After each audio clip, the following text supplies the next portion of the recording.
Israel ने जंगबंदी माहदे की धज्जियां उड़ा दी। गजा में फिर बमबारी, 24 घंटों में 42 फलस्तीनी शहीद। हमास के हमले में मेजर समेत 2 इसराइली फौजी मारे गए। सालिसों की कोशिश से जंगबंदी दोबारा बहाल। आइंदा खिलाफ वर्जी से निपटने के लिए तरीकाकार वजह किया जा रहा है। काबिज फौज ने जंगबंदी माहदे के बाद से 80 खिलाफ वर्जियां की। 97 अफराद शहीद और 230 जख्मी हुए। इमदाद की तरसील भी रोक रखी है।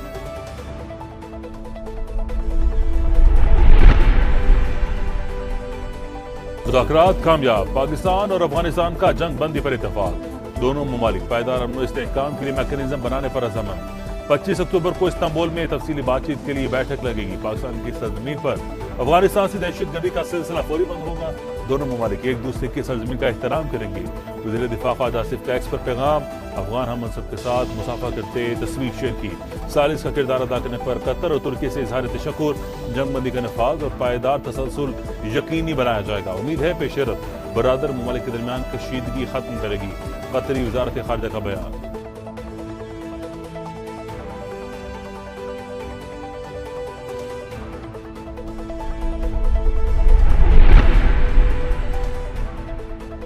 से पाकिस्तान में दहशतगर्दी का मामला इंतहाई सनी। अगले मुशावरती इजलास में काबिल तस्दीक निगरानी के निज़ाम का क़याम चाहते हैं। नायब वज़ीर-ए-आज़म इसहाक डार का मुआहदे का खैर मकदम दुरुस्त समत में पहला कदम करार दिया। मुस्तकबिल में पाकिस्तान और अफगानिस्तान में किसी भी जानी नुकसान को रोकना अहम करार।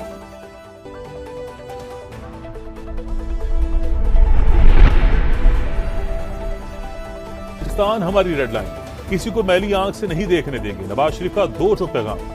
वज़ीर-ए-आज़म से गुफ्तगू में बोले, कौम के बेटे जानों की परवाह के बगैर पाक वतन की हिफाजत कर रहे हैं। शहबाज शरीफ ने कायद नून लीग को पाकिस्तान और अफगानिस्तान के दरमियान होने वाले मुआहदे से आगाह किया।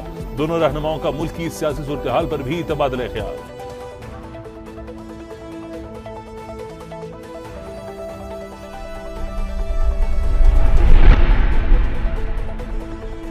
चालीस लोग हौस्ट में जमा हुए, फिर पाकिस्तान में दाखिल हुए। गिरफ्तार खुदकुश बमबार का इतराफ। अफगान तालिबान फितना और खवारिज का गठजोड़ बेनकाब। अफगान तालिबान कम उम्र नौजवानों को दहशतगर्दी के लिए इस्तेमाल करने लगे। कंदहार के नेमतुल्लाह के मुताबिक मदरसे में मौजूद लोगों ने कहा, पाकिस्तानी फौज पर हमले जायज हैं। तरबियत के दौरान वहां अजान सुनकर एहसास हुआ पाकिस्तानी फौज भी मुसलमान और उस पर खुदकुश हमला हराम है।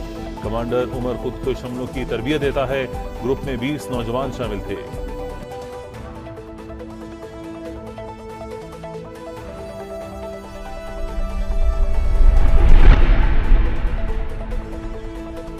वज़ीर-ए-आज़म शहबाज शरीफ से वज़ीर दाखिला मोहसिन नकवी की मुलाकात। मुल्क में अमन अमान की सूरत हाल पर तबादला ख्याल।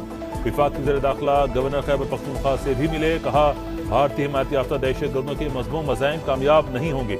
सूबे में अमन अमान की सूरत हाल, फितना और खवारिज के खिलाफ जारी ऑपरेशन और पाक अफगान कशीदा सूरत हाल पर गुफ्तगू।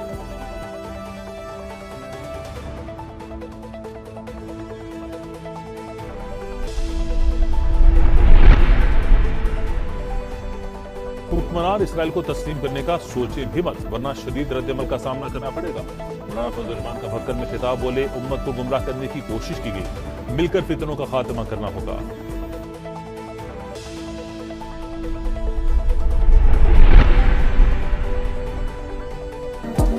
पाकिस्तान खला की तस्कीर के मिशन पर पहला हाइपर स्पेक्ट्रल सैटेलाइट HS-1 कामयाबी से खला में रवाना। सैटेलाइट कुदरती आफात और माहौलियाती तब्दीली की निगरानी में मदद देगा।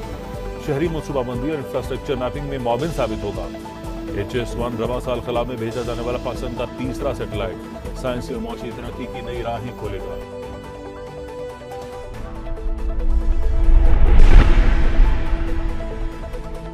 कराची के इलाके गुलशन इकबाल ब्लॉक 5 के घर में डाकू घुस गए। इत्तला मिलने पर पुलिस पहुंच गई। फायरिंग के तबादले में एक मुलजिम हलाक, दूसरा गिरफ्तार, 2 फरार हो गए।